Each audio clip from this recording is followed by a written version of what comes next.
Welcome at tutorial number 52 of the EEP-10 Model Railway Simulator.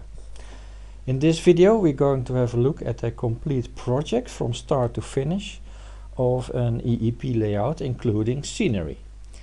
I was browsing the internet a bit and came across the Marklin layout number 68. The link to that is in the text that goes with the video. Let's have a look at it. This is the layout I found, and somehow I thought it intriguing.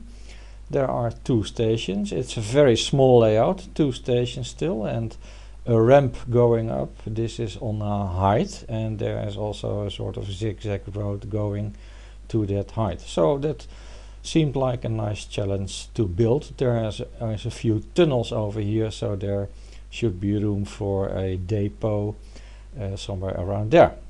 I started building in EEP and I used the drawing as a background.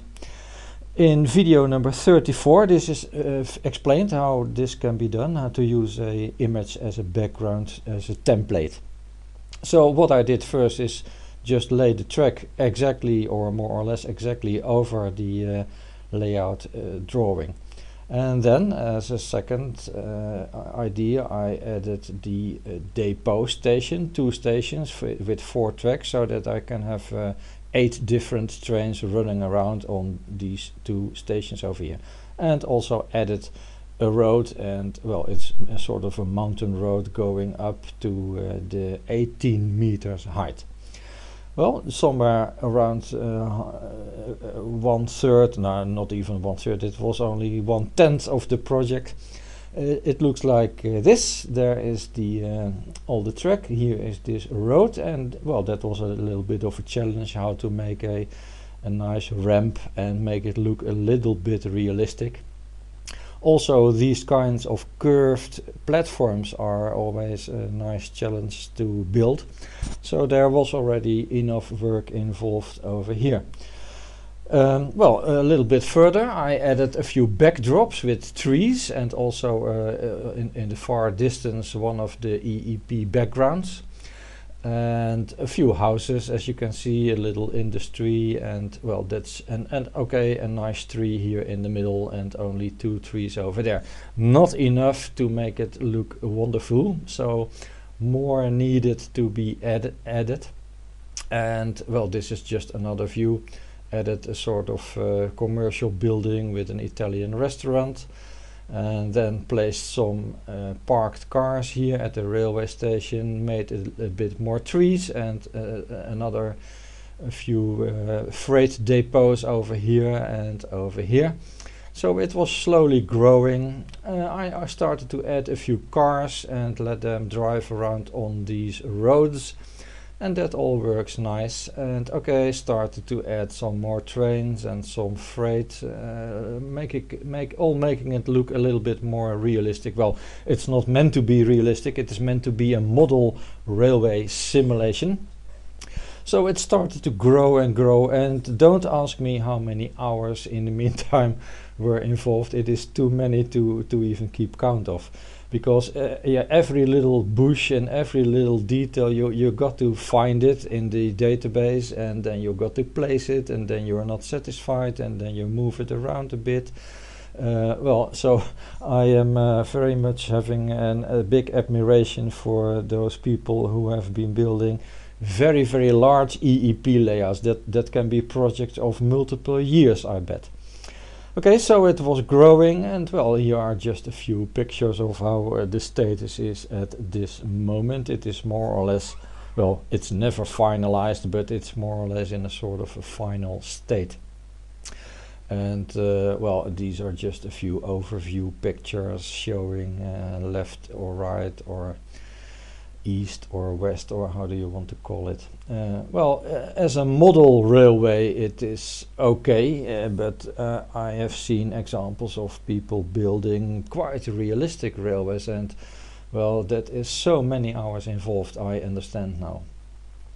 Well, these are just a few pictures, and they show a little bit of the details and what is in this very little layout. The scale is only 200 meters by 100 meters or something like that. Well, I think 300 times 150. Well, over here you can see the depots, and there's only one big control circuit.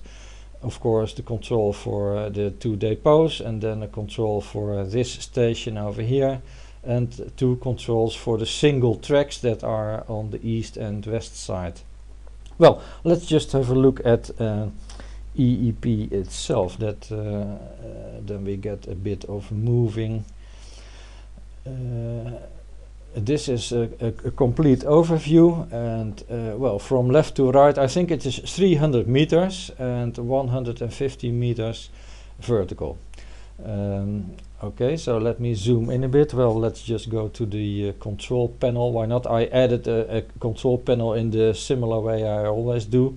That means a blinking light. That means that a train is waiting at a station to be released. Well, so let's just release a few trains. This train over here, that is this blinking light of those 3 tracks. There are a few trains over there at the north station. I can release one. And there I can also release a few trains from the depot. And well, let's just see what is happening. Should be fun. Oh, I can click this train, for instance, and then go to a dynamic camera so that we can have a little bit of movement and see what's happening. You can also see the cars and some buses driving around. Here is a bus driving, and they also halt at bus stations. We will have a look at that. Okay, you see here the railway crossing with the road, and those bars are working nice. Okay, right, what's happening? I think a train should come. Oh, that just came out of this tunnel. So well, we just wait until this train that we are following now is going into the tunnel, and then we will follow this blue train at the bottom over here.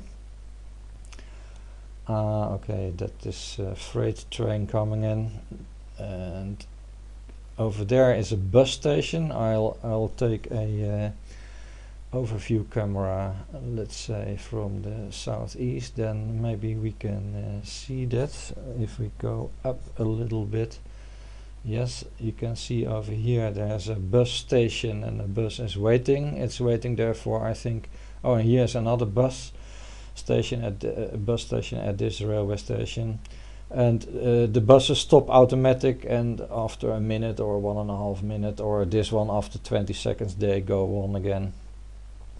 Oh, maybe it's time to start releasing a few trains. So let's go back to the control panel.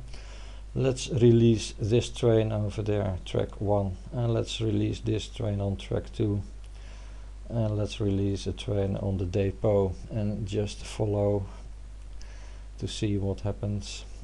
Okay, these want to go on the same track at the same time. That is not allowed, of course, so they have to neatly wait for each other. Okay, let's have another camera view. Southwest bird's eye. Yeah, okay, well, it's maybe a little bit large for the... Oh, I think I made a mistake over here because I have a collision, so I have to look into the control system again. Not everything is working okay already. Well, that's not... there's the steam engine coming in. Okay, well, you can see how it looks. It is a very small layout, and yet because all the details, the greenery and the houses and the, well, every little thing that you have to place over here, you need to find it and place it. So that is really a lot of work, and it is time consuming, but then the end result is a little eye candy, so it's fun. I like to do it. Okay, let's end this video over here. This was the project called Marklin 68 layout. Thank you for watching, and bye bye. See you in a future video.